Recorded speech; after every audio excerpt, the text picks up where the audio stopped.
마스크를 쓰고 예배하는 참 이상한 세상을 맞았습니다. 하루속히 우리 함께 다 온전한 모습으로 예배드릴 날을 기대합니다. 제게는 남동생이 하나 있는데 5년 전에 혈액암에 걸렸습니다. 항암 치료도 하고 자기 골수로 이식을 하는 자가 골수 이식도 했습니다마는 재발이 되어서 이제 타인의 골수를 받아야 하는 동종 이식 수술을 하게 됐습니다. 그래서 제가 최근에 서울대 병원에서 동생에게 골수 이식을 제공해 주었습니다.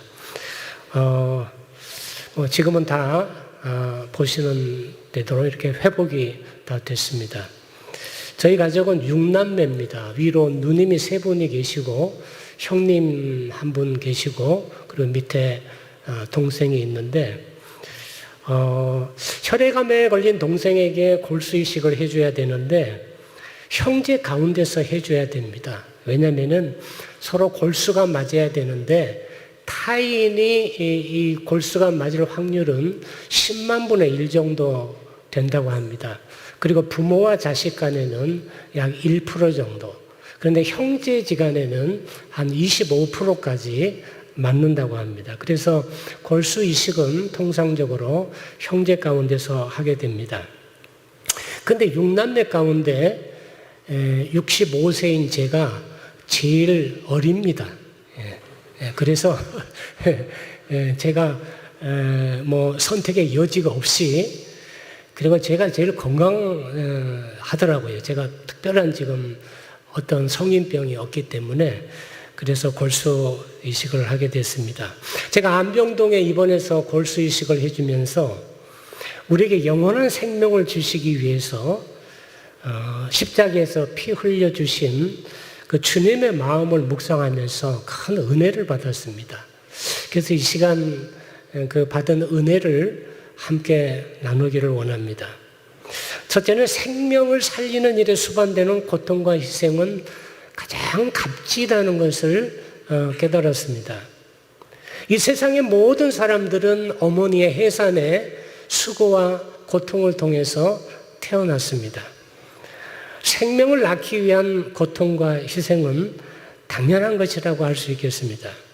이 골수 이식을 하기 이틀 전부터 그라신 300이라는 주사를 매일 밤 2대씩 맞았습니다. 옛날에는 엉덩이 뼈나 척추에서 골수를 직접 뺐는데 요즘은 이제 의학이 많이 발달이 돼서 이 그라신이라는 주사를 맞으면은 이 뼈 속에 있는 골수를 세포를 증폭을 시켜서 이 세포가 골수가 혈액 밖으로 빠져나오게 만들어줍니다. 강제로 그렇게 빠져나오게 되죠. 그런데 이 그라신이라는 주사를 맞으면은 온몸에 몸살기를 느끼고 몸이 무거워지고 특히 허리가 많이 아픕니다. 그래서 타이네로를 함께 복용하면서 이제 준비를 해야 됩니다. 그래서 골수 이식을 하기 이틀 전부터 매일 밤 이 그라신이라는 주사를 2대씩 맞았고 골수 이식을 하는 이틀 또 후에도 계속해서 또 맞았습니다. 그래서 총 4일 동안 8대의 그라신이라는 주사를 맞았습니다. 그래서 헌혈을 하듯이 왼쪽 팔에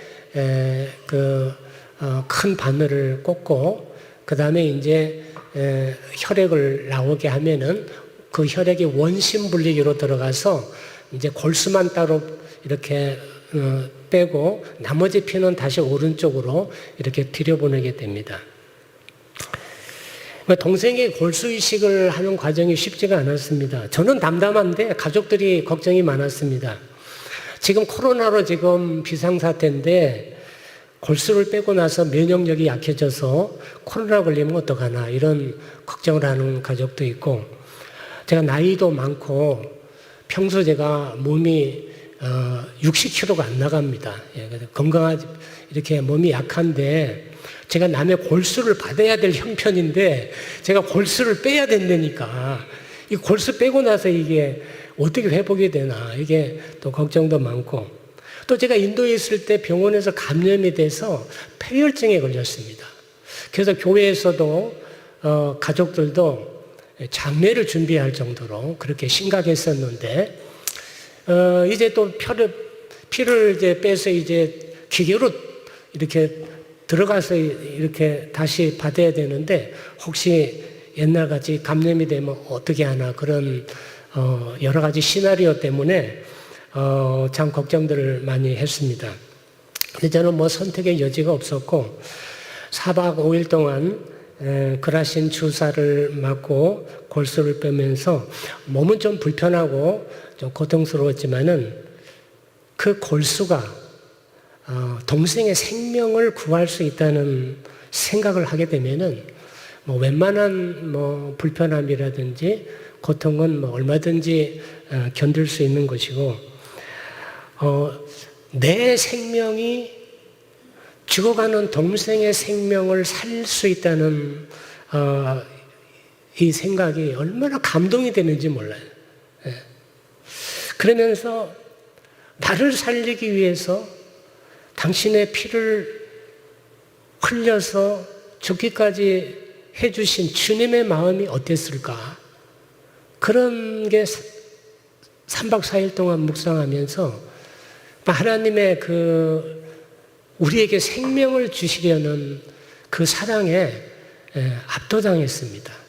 내내 그 사랑에 아주 깊은 감동이 밀려왔습니다. 히브리서 12장 2절에 보면은 믿음의 주요 또 온전케 하시는 이인 예수를 바라보자. 그럼 그 앞에 있는 기쁨을 위하여 십자가를 참으사 부끄러움을 개의치 아니하시더니 하나님 보좌 우편에 앉으셨느니라. 십자가를 지시기 전에 주님도 두려워했습니다. 그래서 내 아버지여 만날 할만하시거든 이 잔을 내게서 지나가게 하옵소서라고 기도했습니다. 하지만 십자가를 지심으로 인류의 생명을 구원하는 그 위대한 역사를 바라보면서 그 기쁨이 훨씬 더 컸기 때문에 그 십자가의 고통과 희생을 얼마든지 감수할 수가 있었습니다. 이 생명을 살리는 일에 수반되는 고통과 희생은 가장 값진 것입니다. 제가 골수를 뽑고 있는데 4살짜리 여자 어린아이가 골수를 뽑고 있었습니다. 제 침대 옆에서. 너무 안타까웠습니다. 오빠가 혈액암에 걸렸는데 이 아이가 이게 그 골수가 맞으니까 오빠에게 이제 골수를 제공하기 위해서 얘는 영문도 모르고 근데 애니까 이제 아프니까 이제 거의 마취를 시켜가지고 이걸 빼내는 겁니다. 그래서 그것을 보면서 야 그래 네 오빠는 다행이다. 너라도 있어서 살 수가 있겠구나. 근데 요즘은 애들을 하나밖에 낳지 않는데 그 아이가 혈액암에 걸렸을 때 어떻게 하겠어요? 10만 분의 1 가운데서 찾아야 되는데 그래서 어린아이들이 많이 죽어가고 있습니다. 생명이란 이렇게 소중한데 죽으면 어떡하나. 그래서 제가 골수 이식을 해주는 코디에게 제가 부탁을 했습니다. 내 유전자 정보를 골수은행에 제공을 하고 나와 같은 유전자를 가진 어린아이가 혹 나오면은 내가 골수를 제공할 테니까 그렇게 연락을 해달라 이렇게 부탁을 했습니다. 내가 며칠 고생하고 한 아이의 생명을 살릴 수 있다면은 그 아이에게 일생을 선물해 주는 건데 얼마나 가치 있는 일인가.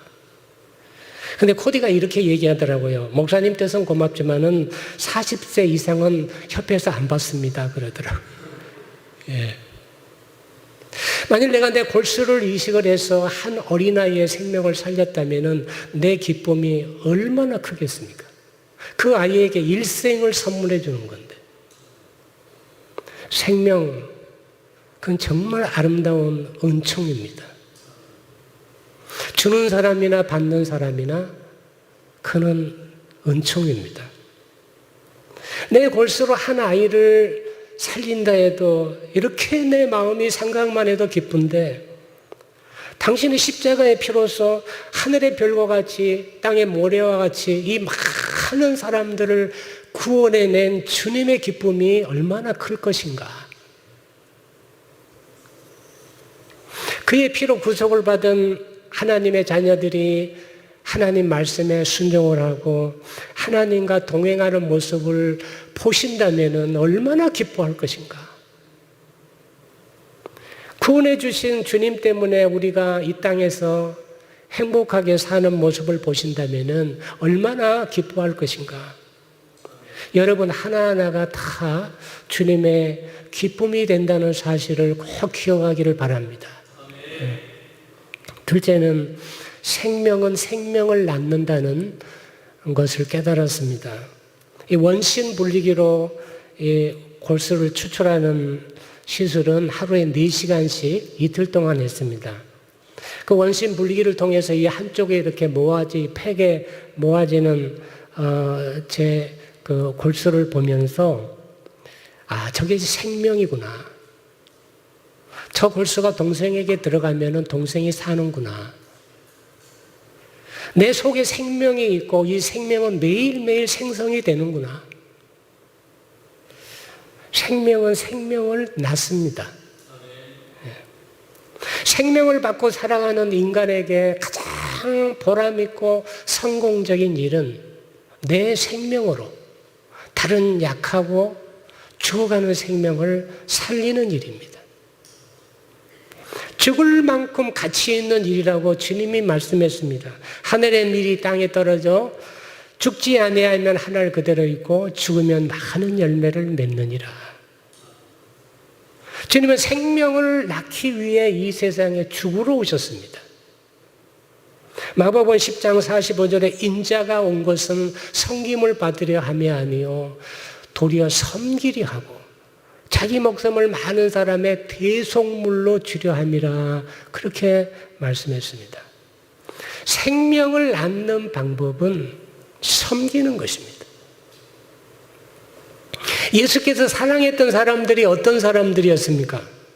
죄인들, 세리들, 장녀, 배신자, 살인자, 이 사회 루저들이었습니다. 이들은 자신들의 생명을 낭비하거나 무가치하게 여기거나 사회에서 버림받은 사람들이었습니다. 주님이 그들을 섬겨주셨습니다. 죽기까지 섬겨주셨습니다. 그 결과 그들은 초대교회 시대에 세상을 변화시키는 위대한 인물들이 됐습니다. 사람을 진심으로 섬기는 그 현장에 생명은 생명을 낳게 됩니다. 주님께서 우리에게 주신 생명은 영적인 생명입니다. 영원한 생명입니다. 요한복음 11장 25절 26절에 예수께서 이르시되 나는 부활이요 생명이니 나를 믿는 자는 죽어도 살겠고 무릇 살아서 나를 믿는 자는 영원히 죽지 아니하리라 말씀했습니다. 성도들 속에 있는 생명은 부활 생명입니다. 영원히 죽지 않는 생명입니다. 박원순 시장이 왜 극단적인 선택을 했습니까? 하나님께서 주신 그 생명이 속에 없었기 때문입니다. 내 살을 먹고 내 피를 마시는 자는 영생을 가졌고 마지막 날에 내가 그를 다시 살리리라 약속했습니다. 어떤 상황에서도 이 생명은 영원한 생명이기 때문에 결코 끊어지거나 결코 죽을 수 있는 그런 생명이 아닙니다. 이 생명의 특징은 아무리 잘 돼도 교만하지 않고 아무리 어려워도 낙심하지 않는 생명입니다. 왜? 영원한 생명이기 때문에. 비록 코로나 때문에 우리가 이렇게 많은 참 어려움도 당하고 또 미래에 대한 불안도 있고 참 깝깝하지만은 그러나 이 생명이 있는 한에는 우리는 절대 보존이 되고 그리고 절대 이 땅에서 멸할 수가 없는 것입니다. 이 생명은 생명을 낳을 수 있는 생명입니다. 요한복음 15장 5절에 나는 포도나무에 너희는 가지니 저가 내 안에 내가 저 안에 있으면 이 사람은 과실을 많이 맺나니 그랬습니다. 과실이 뭡니까? 생명입니다. 생명. 생명의 열매입니다. 한국도 어렵지만은 인도는 어제 지금 코로나 환자가 400만 명이 넘었습니다. 그리고 하루 동안에 8만 5천 명 이렇게 증가하고 있습니다. 지난 3월 25일 날 하루 아침에 갑자기 봉쇄 조치를 내렸습니다. 코로나 때문에. 하루 아침에. 그런데 인도는 대도시에 수백만 명의 이 농촌에서 올라온 사람들이 공장이라든지 또 건설 현장이라든지 또 이런 뭐 일반 사무실에서 일을 합니다. 그리고 한 달 월급을 받아서 절반은 고향에 보내고 절반을 가지고 이제 조그만 숙소를 얻어서 먹고 사는 그런 근로자들이 수백만 명인데 인도 정부에서는 항상 가난한 자들을 생각하지 않습니다. 그냥 코로나 봉쇄 조치를 할 때 이것을 생각하지 못하고 하루아침에 사무실, 공장, 건설 현장, 시장, 학교, 모든 교통, 지하철, 버스, 비행기 할 것 없이 하루아침에 다 막아버리니까 이 사람들이 수백만 명이 길거리로 그냥 내몰렸습니다. 교통편이 끊어지니까 그래도 타향에서 도시에서 굶어 죽느니 고향으로 가야 되겠다 해가지고 수백만 명이 고향으로 걸어가기 시작했습니다. 100km, 200km, 멀리는 한 400km까지 걸어서 가다가 죽는 사람도 생기고 가다가 애를 낳고 또 몇 시간 쉬었다가 또 그 신생아를 또 들쳐업고 또 가는 사람들 너무도 많은 스토리들이 있었습니다. 그러면서 코로나가 전국적으로 퍼지게 됐습니다. 근데 이렇게 고향으로 돌아갔는데 도시에 또 남은 근로자들 할 것 없이 모든 생계가 다 막혀버렸기 때문에 이제는 코로나가 걱정이 아니라 이 먹고 사는 게 그게 더 걱정입니다. 그래서 굶는 사람들이 생기기 시작해서 이제 저희가 저는 이제 우리 고신의 이제 서남아 지역장으로 파키스탄, 네팔, 방글라데시, 스리랑카, 인도 이 5개 나라 선교를 총괄하고 있습니다. 근데 서남아 전체가 전부 다 이런 상황이라서 제가 이제 우리 지역부 예산 가운데 500만 원으로 한 달 먹을 양식, 또 3주 먹을 양식, 2주 먹을 양식 이렇게 구호 키트를 만들어서 나눠주기 시작했습니다.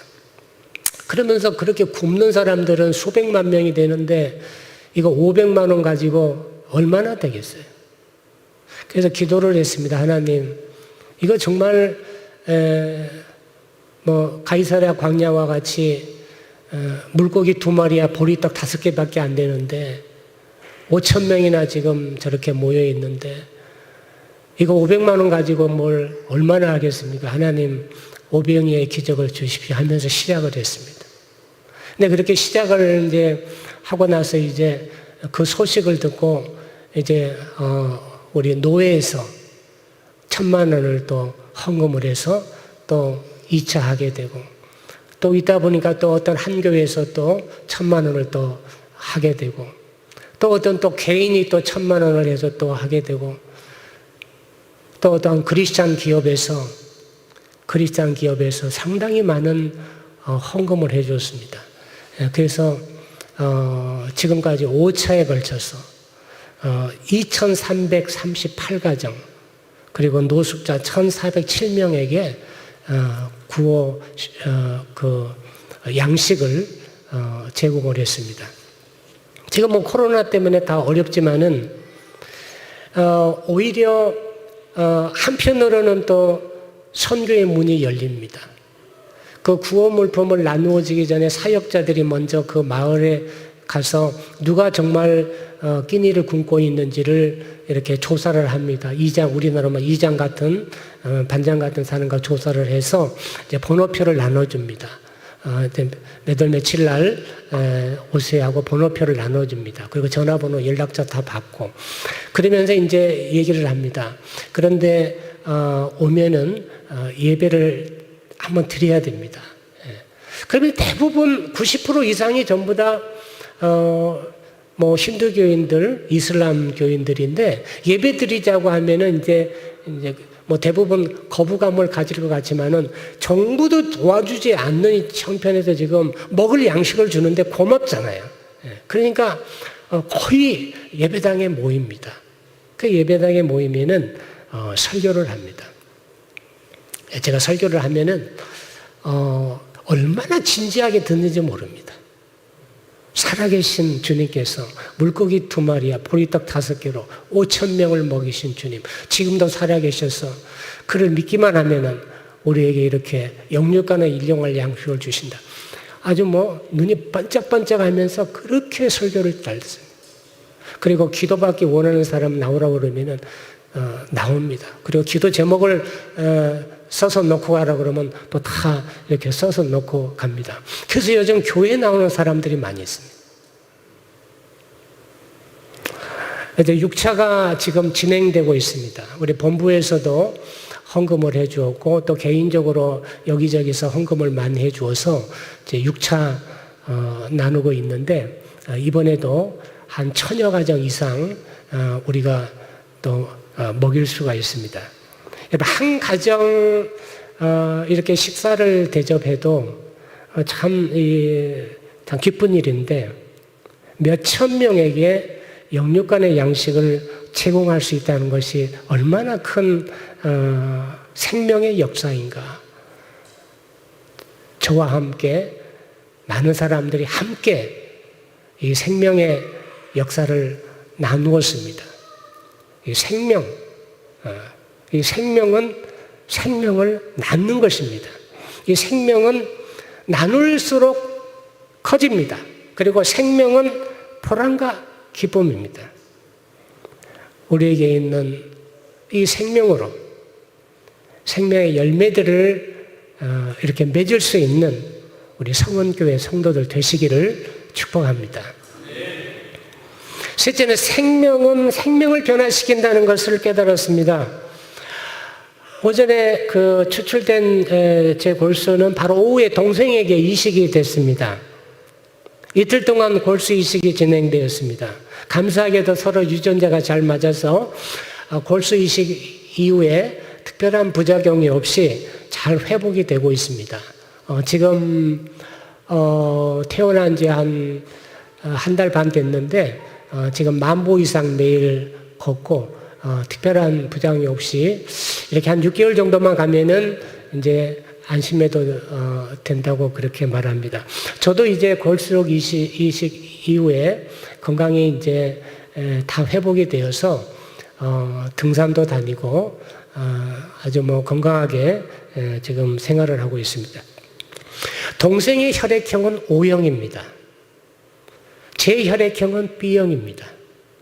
근데 앞으로 동생의 혈액형이 B형으로 바뀐다고 합니다. 동생의 그 골수는 이미 다 없어졌고 제 B형 골수가 들어갔기 때문에 이제 앞으로 이제 혈액형이 바뀌는 겁니다. B형으로. 골수 제공자의 제 혈액형으로 바뀌게 되는 것입니다. 아무리 부패한 생명이라도 주님의 보혈이 우리에게 뿌려지면은 우리의 생명이 변하게 됩니다. 베드로전서 1장 2절에 성도를 가리켜 예수 그리스도의 피뿌림을 위하여 택하심을 입은 자들이라 그랬습니다. 예수를 믿는다는 것은 우리 심령 가운데 예수 그리스도의 생명의 피가 뿌려진 그런 자들입니다. 그 예수의 피 뿌림을 받을 때에 우리의 영적 혈액형이 바뀌게 되는 것입니다. 누구의 혈액형으로? 예수님의 혈액형으로 바뀌게 되는 것입니다. 영적인 말입니다. 이거 잘못 들으면 또 이단 소리던데, 영적으로 예수 그리스도의 영적인 보혈의 그 피가 우리 속에 뿌려져서 바뀌어지게 되는 것입니다. 그것을 우리는 새 생명이라고 합니다. 이전 것은 지나갔으니 보라 새 것이 되었도다. 새 것입니다. 새 것. 예수의 사람으로 바뀌는 것입니다. 하나님 아버지는 예수께서 하신 일을 내가 한 것으로 여겨주시고, 예수께서 율법을 다 지켜주신 것을 내가 지켜준 것으로 여겨주시고, 예수님의 인격, 예수님의 됨됨이를 나의 됨됨이로 받아주시는 것입니다. 어떻게 이것이 가능합니까? 생명의 이식 때문에 가능합니다. 이것이 바로 복음입니다. 이것이 바로 구원입니다. 이 복음만 붙들고 살면 됩니다. 생명이 이식이 되면 생명을 나누고 생명을 남기는 삶을 살게 됩니다. 이것이 이 땅에서 생명을 받고 살아가는 성도들의 살아가는 목적이기도 합니다. 여러분들은 생명을 받았기 때문에 이제 생명을 나누어줘야 됩니다. 그래서 생명을 나누고 생명을 남기는 삶이 우리 성도들의 사명이라 이렇게 우리가 말할 수 있습니다. 저는 인도에서 여러 사역을 한 27년 동안 해왔습니다. 주요 도시 한인교회도 여러 개 세워서 목회도 해왔고, 지금 이제 3년 전에 다 이양을 하고 지금은 이제 현지 사역만 전념을 하고 있습니다. 학교도 세웠고 센터도 짓고 인도 목회 훈련원을 세워서 인도 목회자들을 훈련을 하고, 또 현지 교단의 고문으로 한국교회 부흥의 영성을 인도 교단이나 선교단체에 심고 있습니다. 지금 이제 고신 서남아시아 지역장으로 인도, 네팔, 방글라데시, 스리랑카, 파키스탄 이 5나라 선교를 이제 총괄을 하고 있습니다. 근데 여러 사역 가운데 제 자신과 사역에 가장 보람을 느끼는 것이 인도 나병 환자 사역입니다. 인도 나병 환자들은 계속 늘고 있습니다. 저는 그 인도 나병 환자 사역을 하리라고는 상상을 해본 일도 없습니다. 제가 몇 년 전부터 한국의 국제의료봉사단 현옥철 대표로부터 인도 나환자 사역을 좀 맡아달라는 부탁을 받았습니다만은 제가 한인교회 하기도 바쁘고 또 제가 하고 있는 인도 선교가 따로 있기 때문에, 더군다나 저는 뉴델리 살고 있고 이 한센이 마을은 비행기 타고 2시간 반 가서 거기서 또 자동차로 4시간 가야 되는 그런 멀리 떨어져 있는 곳이기 때문에 아예 생각조차 안 했습니다. 그런데 이제 3년 전 어느 날 한국에서 이제 의료팀 꾸려서 그 마을에 간다고 한번 꼭 내려와 봐달라는 그런 부탁을 해서 제가 그냥 인사차 한번 내려갔습니다. 저는 그 마을에 방문해서 우리와 다른 세계를 살아가는 한 인류를 발견하고 적지 않은 충격을 받았습니다. 우리는 다 우리 세계 속에서만 서로를 이해하고 살아갑니다. 우리가 살고 있는 세상 밖에 어떤 다른 부류의 사람들이 살고 있는지에 대해서 이렇게 볼 기회가 없습니다. 문드러진 손과 발, 상처와 고름, 가난에 찌든 모습들, 사랑과 관심에 굶주린 절박한 눈빛들을 보면서 제가 순간적으로 제 자신을 바라보게 됐습니다. 내 겉모습은 멀쩡하게 보이지만은 내 속사람은 이들과 다름이 없지 않은가. 위선과 탐욕과 육신의 정욕과 안목의 정욕과 이생의 자랑으로 내 속사람이 얼마나 이 문둥이들처럼 문드러져 있나. 내 생각과 말과 행동이 얼마나 내가 부패되어 있나. 나야말로 영적인 나병 환자다. 이런 생각이 들었습니다. 저는 그 인도에 있을 때 12년 전에 2008년도인가요? 지금 12년 전에 폐혈증에 걸렸습니다. 병원에서 감염이 돼서 폐혈증에 걸렸는데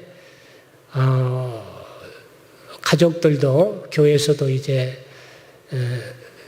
죽는 줄 알고 이제 장례를 준비할 정도로 그렇게 심각했습니다. 저는 그때 이제 죽음의 문턱까지 가봤습니다. 이렇게 해서 죽는구나.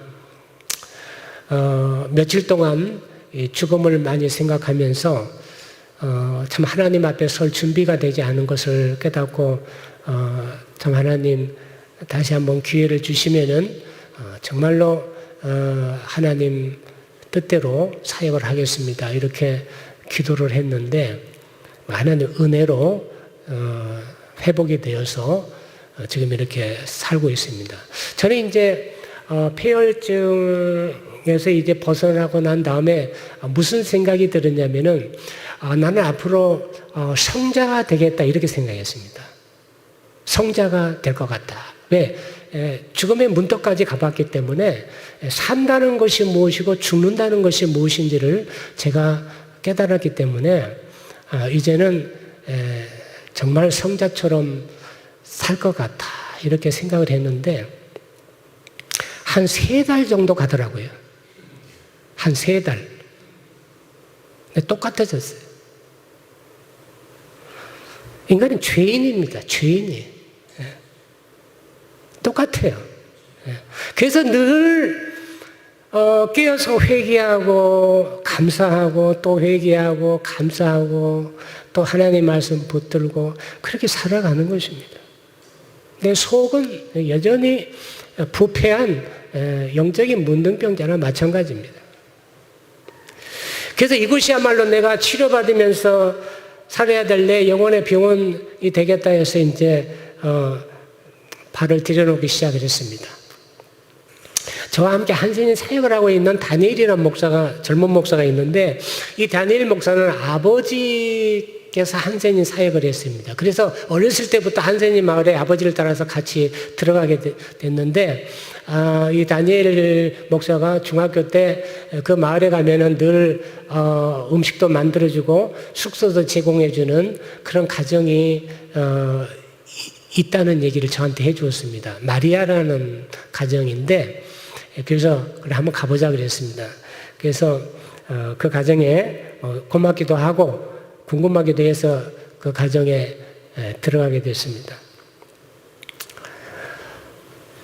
저는 그런 움막이라든지 또 그들과 함께 밥 먹는 것이 전혀 저에게는 어색하지 않습니다. 왜냐하면 하나님께서 저를 어렸을 때 지극히 가난한 금호동 달동네에 살게 하심으로 어렸을 때부터 그런 환경에 익숙하게 만들어 주셔서 전혀 거부감 없이 그들과 생활을 하고 있습니다. 그런데 뭐 여러 가지 얘기하다가 나올 때 제가 물어봤습니다. 여기 한센인 마을에 이 부부가 한센인 마을 부부가 한센인들이고 애들 데리고 사는데 어려움이 좀 뭐냐고 물어봤더니 제일 어려운 점이 마리아라는 중학교 1학년짜리 딸과 초등학교 5학년짜리 타모다라는 아들이 있는데 이 영어로 공부하는 학교에 보낸다는 거예요. 애들을. 근데 공립학교 보내면은 무료인데 영어로 공부하는 학교 보내니까 이제 학비를 내는데 50% 할인해서도 한 달에 600루피 그러니까 우리로 말하면 한 10,000원 정도 됩니다. 그러니까 2명이니까 20,000원이잖아요. 근데 이 부부의 월 수입은 정부에서 한센인들한테 이렇게 후원해주는 2,000루피, 약 36,000원이 전 수입입니다. 근데 한 달 수입은 36,000원인데 학비로 2만 원이 들어가는 거예요. 그게 얼마나 어려워요. 그러니까 남편은 마을 공동 식당에서 일하고 부인은 이제 청소를 하면서 학비를 대고 생활을 하는 겁니다. 그러니까 제가 그 자리에서 마리아 엄마한테 그랬습니다. 애들 졸업할 때까지 내가 학비를 지원을 하겠습니다.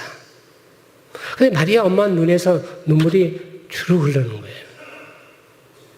이제까지 자기들의 삶의 가장 큰 짐이었고 가장 큰 가정의 문제였는데 이게 해결이 된 겁니다. 제 눈에도 눈물이 좀 고였습니다. 한 가정의 가장 절박한 문제를 내가 해결해 주어서 그들을 행복하게 만들어주고 있다는 이 마음이 얼마나 참 뿌듯했는지 모릅니다. 그때 주님께서 제게 특별한 체험을 하게 했습니다. 내 마음이 주님의 마음이 돼가는 거예요.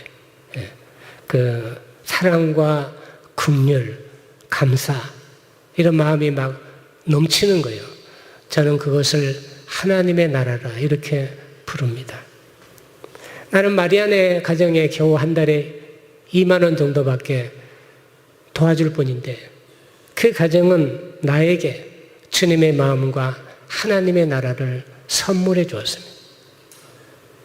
내가 그들을 도와주는 것이 아니라 그들이 나를 도와주는 거예요. 저는 이것을 생명의 나눔이라고 말하고 싶습니다. 생명, 아름다운 은총입니다. 주는 사람이나 받는 사람이나 아름다운 은총입니다. 이 세상에 임한 하나님의 나라는 이처럼 생명의 나눔으로 충만해집니다.